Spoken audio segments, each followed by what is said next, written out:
Hello friends, today we're making the best wood-fired homemade burger in your Forno Venetzia using the braccio del forno.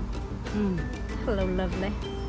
First thing is to go to your butcher and ask for 2 pounds of the best quality 80-20 ratio ground beef you can get.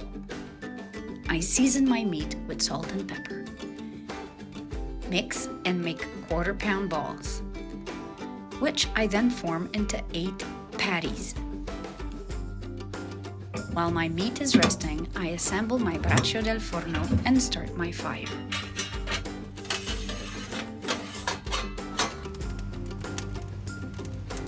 Now we need some bacon. Bacon is almost done, so I spread out my embers and preheat the braccio del forno.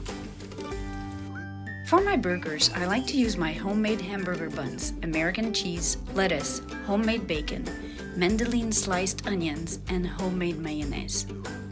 Once the grill is nice and hot, I oil it and drop my beef patties onto it. Slide over the embers for a good 3 to 4 minutes. Flip them over and cook them some more.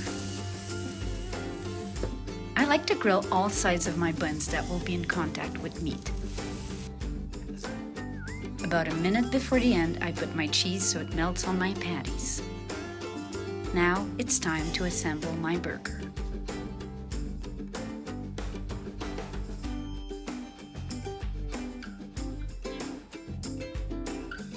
And that, my friends, is the perfect wood-fired burger.